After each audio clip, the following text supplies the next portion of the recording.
Good afternoon. Welcome to the Friday Biz Thing, and you're with Phil Wicks and Craig Connolly again. And each week we go through and we share one tip each for a couple of minutes. So these are nice short videos, compact, value-packed with good information. And Phil shares great tips about business, and I share tips about marketing. So, hi Phil, how are you today? I'm good, Craig. It's been a pretty busy day, so it's nice to look forward to the weekend.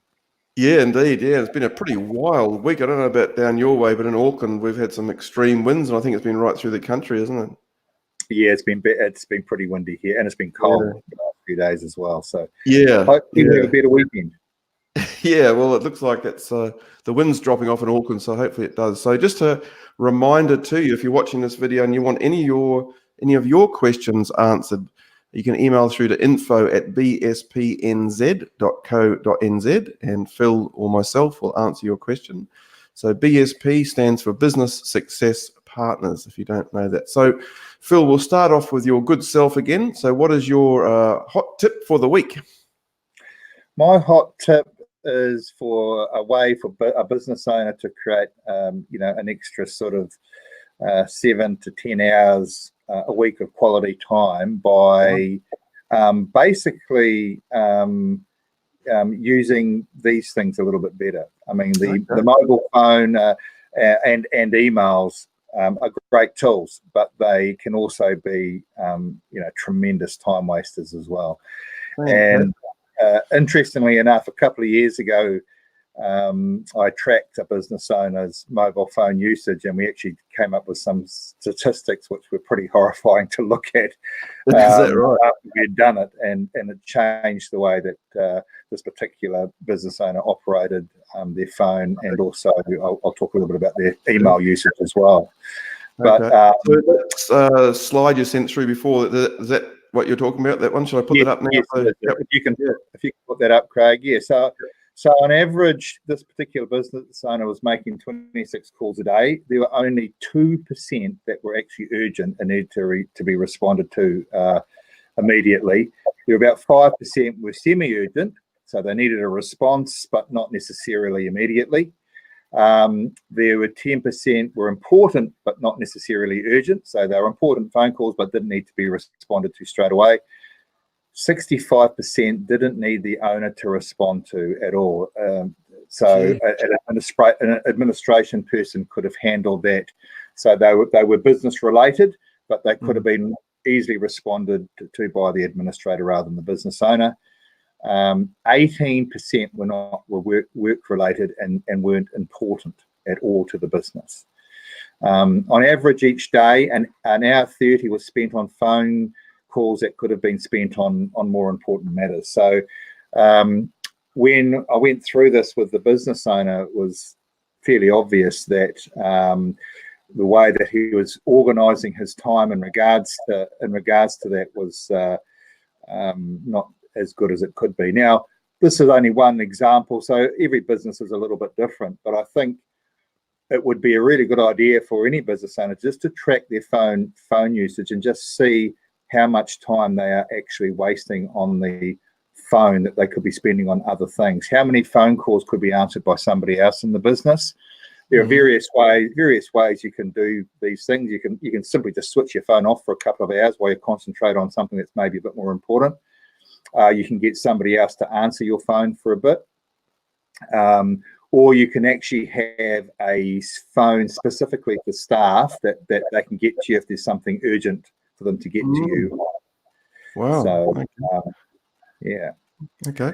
So there's another part of the slide here. I'll put this one up now because this is obviously this is a pretty well-known sort of way of looking at time usage, dividing it into quadrants and sort of looking at areas of your business that are urgent and non-urgent. And I think what happens with a lot of business owners is that they get a little bit distracted. So they start just doing all sorts of things, whether they're urgent or not urgent, or important or not important, without actually sort of planning their days so they can actually focus on those things that are that are urgent and important, and have a bit more priority on those important tasks and a bit more planning. Now, the other one is emails, is how business owners organise their time in regards to emails. Now, a real common problem that a lot of business owners have is that they'll be working on, let's say, invoicing, for example, and then their emails will be coming through either on their phone or on their computer, and they will answer them as they come through, and they get distracted. So invoicing is a really important job for a business, for example, and one that may for any sort of given business might only take an hour or a couple of hours, but it ends up taking 2 or 3 days simply because they keep on getting distracted. And you're a lot better off probably just to ignore your emails, or even shut down your emails and wait until you've prioritized the stuff and done the stuff you need to do, and then perhaps answer your emails all at once, and that way you can look at what's come down. You can actually see what you have to respond to straight away. But those two things, phones and emails, can be massive time wasters, and you'd be surprised at the amount of real quality hours that you can get back into your day by organising how you use those two tools correctly. But that is an awesome tip. I think that's absolutely brilliant. Those stats are just mind-blowing, aren't they? That's really, really powerful stuff. I love it. Yeah. Very, very good. So, well, now you've got Craig. What's your well, like probably not quite as good as your one, Phil. I've got to say now. I think yours has been a real beauty. But I'll show you what I've got.